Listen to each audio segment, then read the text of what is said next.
Hey there, Scorpio. It's Bridget with Native Touch Tarot. Welcome or welcome back. We're going to jump right into the fun stuff. So, we're going to start with a message from the universe, go into tarot, wrapping everything up with an Alchemy of the Spirit card. So, if this is the type of content you enjoy watching on YouTube, I would love it if you hit that subscribe button.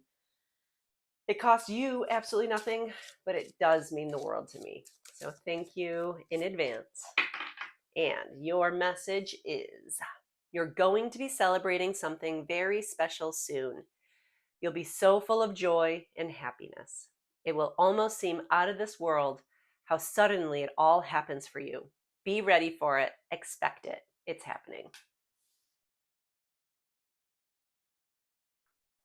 Okay, spirit guides, come join Scorpio and myself for this tarot reading. Please guide my hands and my heart so that we can have a little bit of fun. And your first card, Scorpio, is Queen of Cups, along with the Page of Swords. Then we have the Three of Wands with the Four of Swords, Four of Wands, Ace of Pentacles, the Hangman with the Ten of Cups. Okie dokie smoky. Scorpio, my dear, let's start translating. So, the Queen of Cups.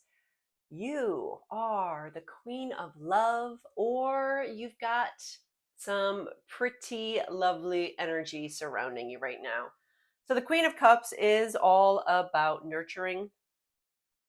She is very intuitive.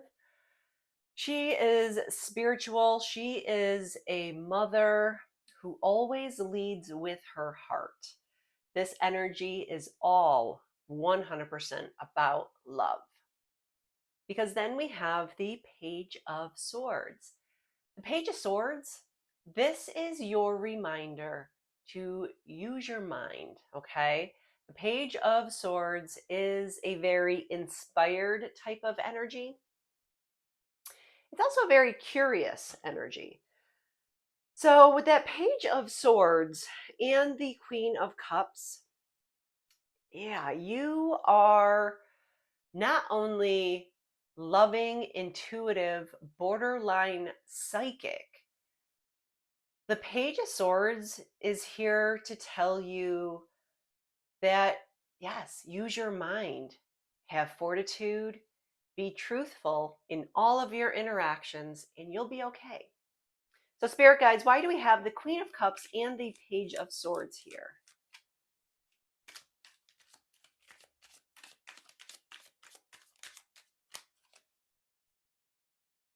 And that is because we have the High Priestess. Okay, High Priestess is all about your inner knowing. This is intuition. This is trusting your gut. So when you feel those little butterflies in your tummy, that is what the High Priestess is all about. So, you, my dear Scorpio, you need to lead with your heart, use your mind, but trust that gut. That's how your week is starting off.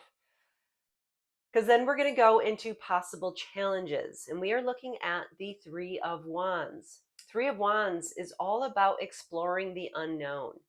This could literally mean travel, or this could be, you know what, you're sitting down with a book and opening up a book and learning something brand spanking new.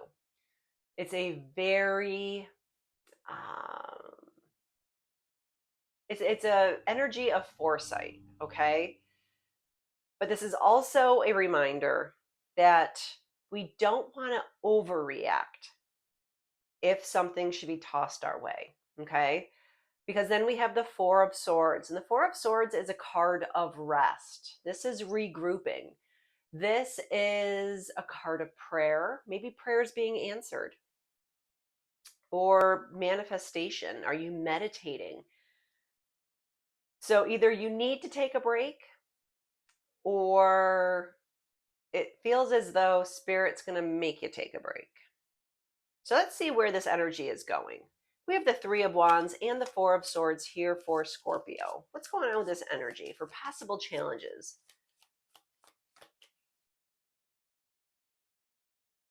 The King of Wands. The King of Wands is a card that is telling me you are inspiring others right now. Okay, so you are a leader, or this could be a person in your life. But the King of Wands energy is all about leadership, inspiring others, being creative, being charismatic, being bold, being the person who everyone turns and looks at as soon as you walk in a room.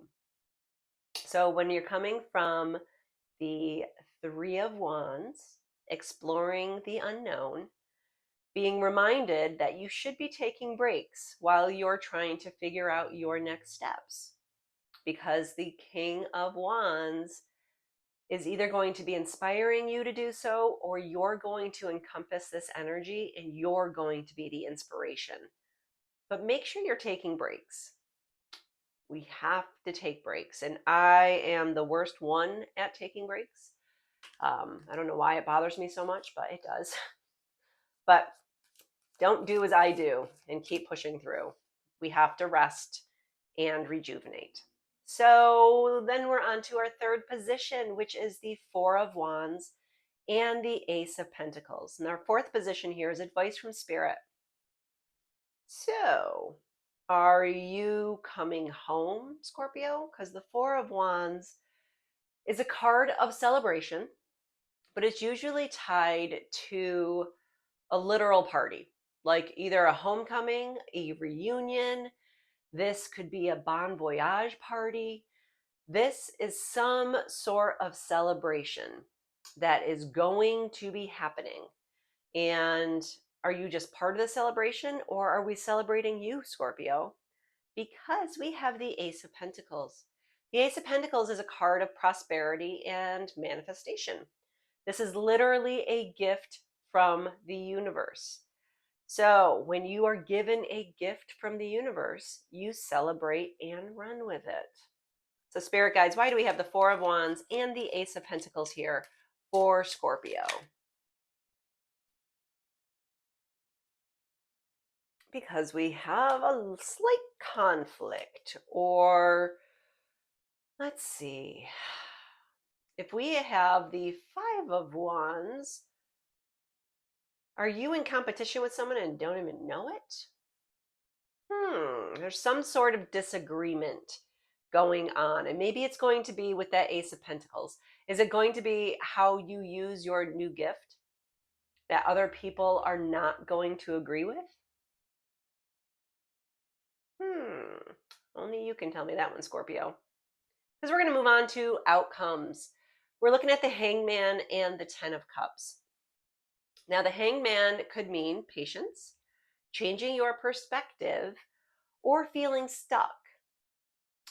I have a feeling it's going to be the patience part, because the Ten of Cups is all about happiness. This is about happiness. This is about family. This is living your best life. So when you have your best emotional life and you are patiently getting there, let's see if the universe is going to reward you. Spirit Guides, why do we have Hangman and Ten of Cups here for Scorpio?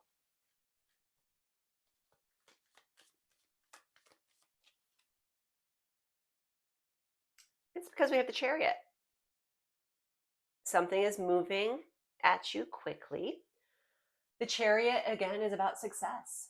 The Chariot is victory, but it could also be control. It could be a controlling type of energy. But I have a feeling this is 100% success.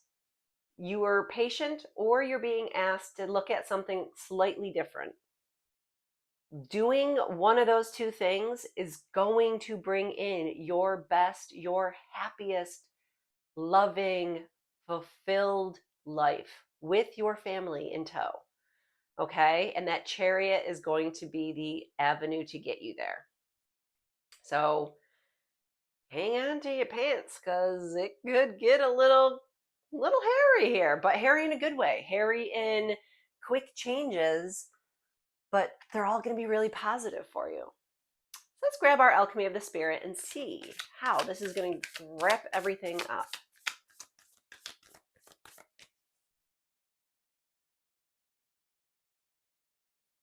The rose.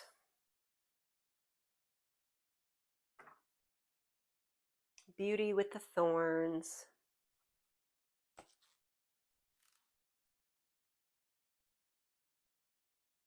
Sign of love and sacrifice. It will come to you when you're ready for it. The universe offers you a blooming rose, but it has thorns. This is a reminder that everything in life means a sacrifice. For everything you choose, there is something you must risk. And when it comes to love, choosing to love deeply means accepting the possibility of losing them. Loving means surrendering to the impairments of life and accepting that every person is a gift that is only borrowed. But it is also important to remember that any kind of relationship requires work and commitment. Yes, you need to learn to let go of many things, but you must also learn to hold on with devotion and give yourself the chance to resolve any conflict before abandoning the ship. And if you must release, do it with grace. Let people go with the same love and light with which they came into your life. There you have it, Scorpio. And I feel like you've had the rose before. So if that's the case, love fiercely. Get her done. Say what has to be said. But there you have it. So if any of this resonated with you, I would love your like, share, or follow. Subscriptions really do help out small channels. So thank you again for being here. And if you made it this far, thank you. And I will see you next week.